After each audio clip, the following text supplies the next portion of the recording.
오늘은 요한복음 21장 1절에서 6절까지의 말씀을 가지고 하나님의 말씀을 함께 나누겠습니다. 실패를 두려워하지 않는 젊은이를 찾습니다. 한 기업에서 신입사원 채용 광고를 위하여 낸 카피입니다. 젊음이 좋은 이유가 무엇입니까? 오늘의 실패를 내일을 위한 밑거름으로 삼을 수 있다는 것입니다. 젊은이의 실패를 두고서 그 친구 인생 종쳤네 라고 말하는 사람은 없습니다. 오히려 앞길이 구만리 같은데 무슨 걱정이냐, 다시 도전하라고 말합니다. 한 젊은이가 실패 앞에서 좌절하고 실망한 나머지 내일에 대한 꿈이 꺾이고 희망을 잃은 채 살아간다면 그처럼 안타까운 일도 없을 것입니다. 지금 전 세계가 코로나로 인한 경제 위기로 젊은이들이 도전해 볼 수 있는 기회조차 박탈당하는 슬픈 현실이 우리 앞에 놓여 있는 것은 참으로 애석한 일이 아닐 수 없습니다.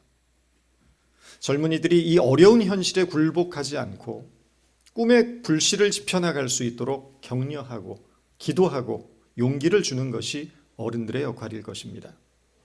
특별히 하나님의 자녀들이 기억해야 할 것은 믿음이란 희망 없는 곳에서 희망을 바라보는 일이라는 사실입니다. 그리스도인들은 절망의 운물에서도 희망을 길어 올리는 존재입니다. 그리스도인은 우리의 힘이 아닌 성령의 능력으로 살아가는 존재이기 때문입니다. 기독교는 전적으로 인간의 무능력을 고백하는 종교입니다. 반대로 하나님의 능력을 믿고 의지합니다. 하나님의 능력은 무능한 인간에게 조건 없이 부어지는 은혜입니다. 그 능력은 인간 내부에서 끌어낼 수 있는 그 어떤 힘보다 강한 것이며 그 능력에 사로잡힌 인간은 모든 절망을 딛고 일어설 수 있는 은혜의 사람이 됩니다. 그 능력은 우리가 교회에 몸담고 있다고 해서 자동적으로 부어지지 않습니다. 그 능력은 오직 갈망하는 자에게 주어집니다. 스스로가 강하다고 믿는 사람은 이 능력을 바라지 않습니다. 그러나 연약한 자, 실패한 자, 자신의 가능성을 완전히 잃어버린 자는 하나님의 능력을 갈망합니다. 그러므로 스스로에게 절망하는 것이 나쁘지만은 않습니다. 바로 성경이 전하는 진리는 가장 비참한 인생의 밑바닥을 경험한 자가 하나님의 은혜 앞에 한 걸음 더 다가설 수 있음을 가르치고 있기 때문입니다. 여러분은 예수님의 제자들의 나이가 대충 얼마나 되었을 것 같습니까? 성경은 정확한 제자들의 나이를 밝히지는 않습니다. 그러나 여러 가지 정황으로 보았을 때 신학자들은 예수님의 제자들의 나이는 10대 후반에서 20대 청년들이었을 것으로 추정을 합니다. 한마디로 말해 예수의 제자들은 새파란 청춘이었다는 것입니다. 복음서에 등장하는 예수님의 제자들은 평범하다 못해 여러모로 부족한 사람들이었습니다. 늘 미성숙한 인격으로 서로를 견제하고 갈등하며 누가 높은지에 대해 3년 동안 끊임없이 다퉜습니다. 예수님이 잡히시기 직전에 있었던 마지막 만찬 때에도 제자들은 서열을 가지고 아웅다웅 다퉜고 죽음을 앞두신 예수님께서 겟세마네 동산에 올라가서 처절하게 기도를 하시는 순간에도 제자들은 자고 있었습니다. 3년 동안 목이 쉬어라 가르치셨지만 제자들은 십자가의 의미를 깨닫지 못했고 한결같이 어리석었고 우둔했습니다. 제자들의 이러한 불완전함 속에 숨겨진 중요한 이유는 그들이 아직 젊었기 때문입니다. 종종 어르신들이 젊은 사람을 두고 아직 어려서 그래, 아직 젊어서 뭘 몰라 라는 말씀을 하십니다. 그 말이 맞습니다. 제자들은 열정과 패기는 있었지만 아직 길들여지지 않은 야생마처럼 불완전하고 미성숙했습니다. 그러나 예수님은 아직 서툴고 늘 실수와 실패를 반복하지만 그들이 가진 젊음의 비밀을 알고 계셨습니다.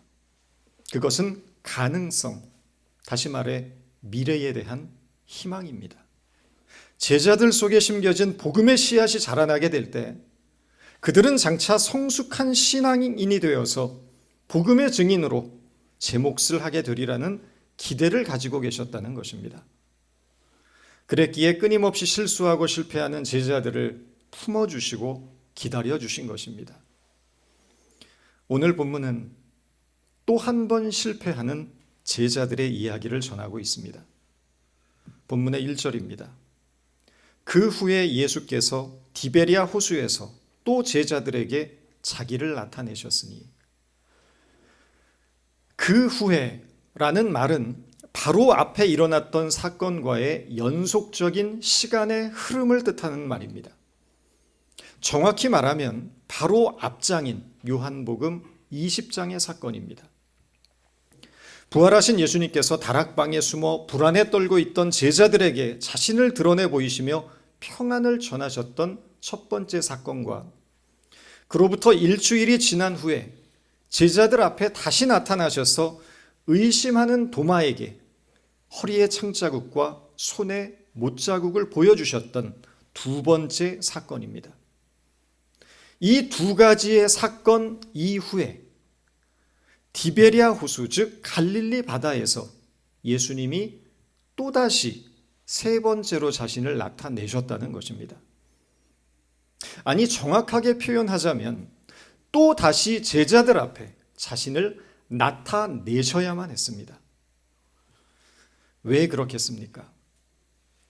변심한 제자들의 마음을 돌이켜야 했기 때문입니다. 부활하신 예수님을 제자들은 두 번이나 만났습니다. 그런데 황당하게도 그들은 지금 예루살렘을 떠나 그들이 떠나왔던 본래의 고향 갈릴리로 돌아가 버렸습니다. 지난 3년 동안의 제자 생활을 완전히 청산하고 본업이었던 업으로 되돌아간 것입니다. 이것은 그동안 제자들이 많은 실수와 실패가 있었지만 그 가운데서도 가장 최악의 사건입니다. 실패한 제자들의 귀양입니다. 이 귀양을 선동한 사람은 베드로였습니다. 본문의 3절입니다. 시몬 베드로가 나는 물고기 잡으러 가노라 하니, 베드로는 충성스러운 제자였습니다.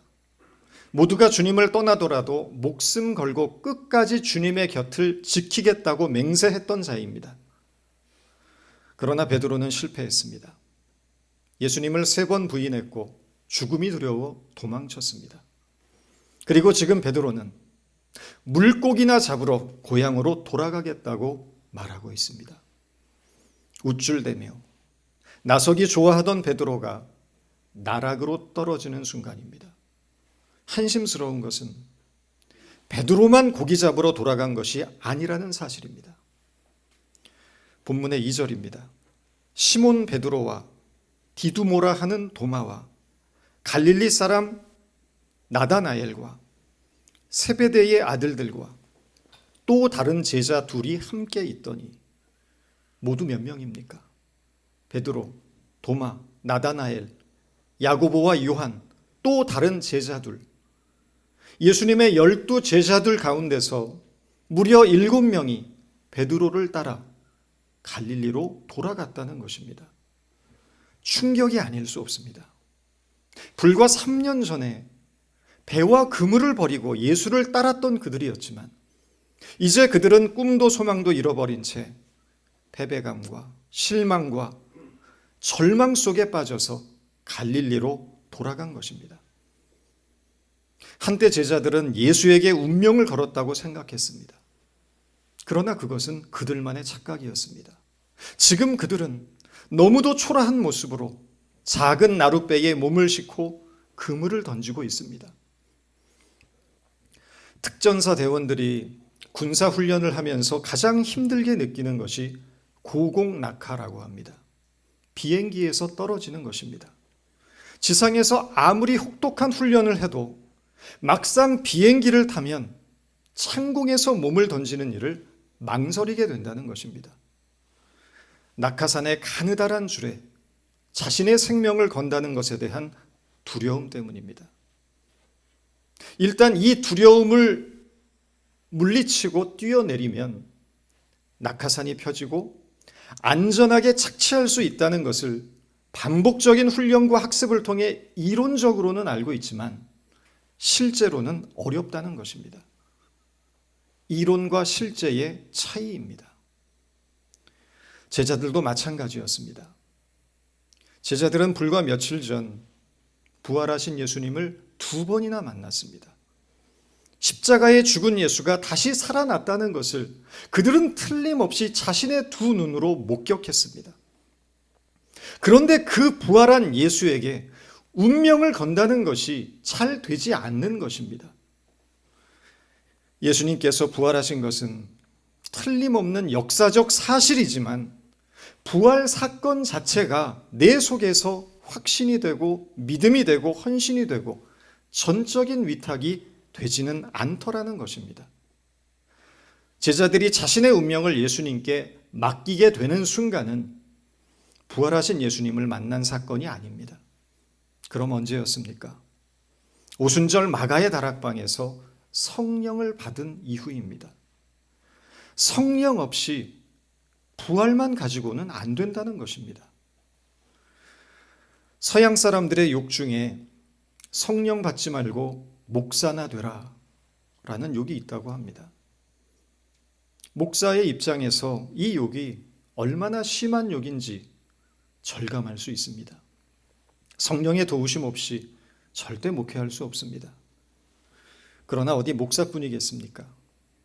성령의 인도하심 없이는, 성령의 도우심 없이는 그리스도인으로 살아가는 일 자체가 불가능합니다. 소위 은혜 받았다는 성도들이 작은 유혹과 시험을 이기지 못하고 넘어지고 실족하는 모습을 자주 목격합니다. 작은 결심 하나도 지키지 못하고 작은 약속 하나도 지키지 못합니다. 작은 유혹 앞에서 금세 넘어갑니다. 찬송가 가라처럼 내 힘과 결심 약하여 늘 깨어지기 쉬운 것이 바로 연약한 인간입니다.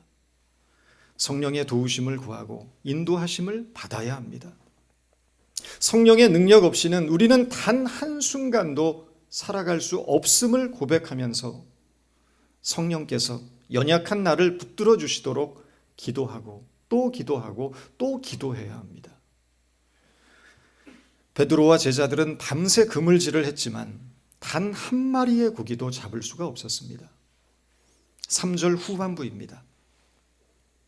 나가서 배에 올랐으나 그날 밤에 아무것도 잡지 못하였더니, 날이 새도록 아무것도 잡지 못했습니다. 빈손이었고 빈 그물이었고 빈 배였습니다. 빈손과 빈 그물, 빈 배는 아주 중요한 사실을 우리에게 일깨워주고 있습니다. 그것은 주님께서 우리의 빈손을 채우실 수 있는 분이라는 사실입니다.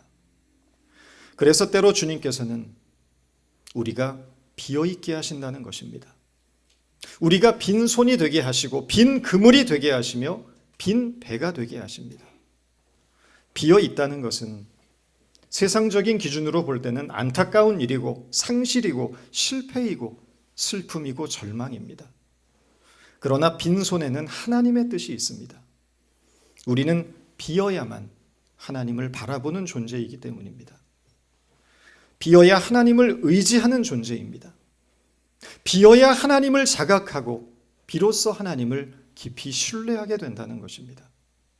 내 힘으로는 안 되는구나. 내 능력만 가지고서는 안 되는 것이구나.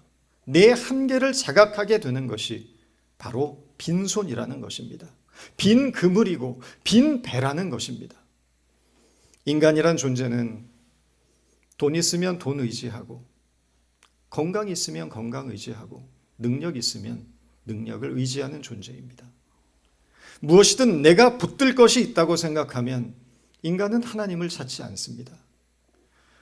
인간이 하나님 앞에 무릎 꿇는 순간은 빈손, 빈 그물, 빈 배가 되어 인생의 바닥을 경험하게 될 때입니다. 바로 여기에 신앙의 비밀이 있는 것입니다. 왜 하나님께서 이스라엘 백성들을 광야로 이끌어내셨습니까? 사방을 둘러보아도 의지할 바 없는 것으로 인도하시는 목적이 무엇이겠습니까? 너희는 오직 하나님만 바라라는 것입니다. 제자들은 힘을 모아 고기를 잡기 위해 노력했지만 날이 새도록 단 한 마리의 고기도 잡을 수가 없었습니다. 얼마나 피곤한 새벽이었겠습니까? 아무리 힘이 들어도 노동에 열매가 있고 대가가 있다면 그렇게 피곤함을 느끼지 못합니다. 그러나 밤새 헛수고만 했으니 빈 그물을 끌어올리는 제자들은 더욱 피곤함을 깊게 느꼈을 것입니다. 그때 그들 앞에 한 사람이 나타났습니다. 4절과 5절 말씀입니다. 날이 새어갈 때에 예수께서 바닷가에 서셨으나 제자들이 예수이신 줄 알지 못하는지라. 예수께서 이르시되 얘들아 너희에게 고기가 있느냐?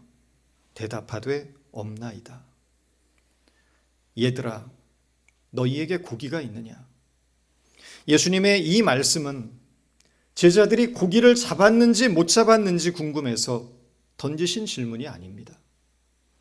이것은 잘못된 판단으로 헛된 세월을 낭비하고 있는 제자들을 일깨우시기 위한 질문이었습니다. 신약 성경에서 물고기로 번역된 헬라어는 익투스입니다. 그런데 이 요한복음 21장 5절에서 사용된 물고기만 유일하게 프로스파기온이라는 단어가 사용이 됩니다. 익투스라는 헬라어는 우리가 일반적으로 말하는 모든 물고기를 지칭하는 단어이지만 프로스파기온이라는 헬라어는 물고기라는 뜻이 아니라 진귀한 음식을 뜻합니다.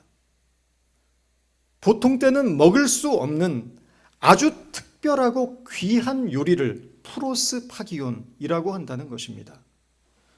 따라서 너희에게 고기가 있느냐라는 이 질문은 너희가 귀한 것을 얻었느냐라는 질문으로 해석할 수 있습니다.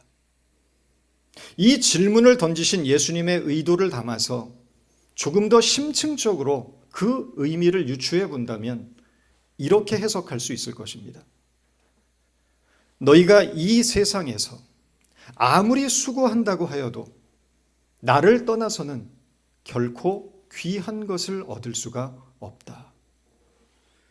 또 한 가지 중요하게 생각해 보아야 할 것은 제자들을 부르시는 예수님의 호칭입니다. 지금 예수님은 제자들에게 얘들아 라고 부르셨습니다. 얘들아 라는 이 단어는 헬라어로 파이디아입니다. 이것은 철없는 어린 애들을 부를 때 사용했던 단어입니다. 이미 성인이 된 제자들을 부르는데 사용하기에는 적절하지 않은 단어라는 것입니다. 지금까지 예수님은 제자들을 단 한 번도 이런 식으로 낮춰서 부르신 적이 없었습니다. 그런데 오늘 본문에서 유일하게 마치 철부지 어린 아이들을 부르시듯 제자들을 부르고 계시다는 것입니다. 이것이 무엇을 뜻하겠습니까? 지금 자신들이 해야 할 것이 무엇인지, 있어야 할 자리가 어디인지를 잊은 채 방황하고 있는 제자들이 예수님에게는 철부지 어린 아이처럼 보였다는 것입니다. 얘들아, 너희에게 고기가 있느냐? 라는 이 말씀은 이 철부지 어린아이 같은 것들아, 지금처럼 그렇게 철없이 살아서는 결코 귀한 것을 얻을 수 없다는 것을 깨달아야 한다라는 뜻입니다. 오늘 우리는 어떻습니까? 우리는 철이 좀 들었습니까? 사람이 철들면 죽는다는 말처럼 사람은 좀처럼 철이 들지 않습니다. 주님께서는 이미 길이 무엇인지, 진리가 무엇인지, 어떻게 살아야 하는 것인지를 우리에게 가르쳐 주셨지만, 그러나 우리는 여전히 우리 생각대로, 우리 마음대로, 우리의 욕심과 욕망이 이끄는 대로 갈팡질팡 살아가고 있습니다. 결국 우리의 손에 잡힌 것은 무엇입니까? 정말 귀한 것을 잡으셨습니까? 우리가 주님의 진리를 떠나 세상을 쫓아 살면서 우리 손에 움켜질 수 있는 것들은 결국 허망하고 공허한 것들일 뿐입니다. 오직 진리와 생명 되신 주님을 붙들 때에야만 영원한 것, 참된 것, 귀하고 복된 것들이 우리 인생의 그물에 담겨질 수 있다는 것을 우리는 깨달아야 합니다. 주님은 제자들을 향해서 이렇게 말씀하십니다. 6절입니다. 이르시되 그물을 배 오른편에 던지라. 그리하면 잡으리라 하시니 이에 던졌더니 물고기가 많아 그물을 들 수 없더라. 제자들은 갈릴리 바다에서 잔뼈가 굵은 사람들입니다. 그들은 본래 고기 잡던 어부였습니다. 어떻게 해야 고기를 많이 잡을 수 있는지 잘 알고 있는 전문가들이었습니다.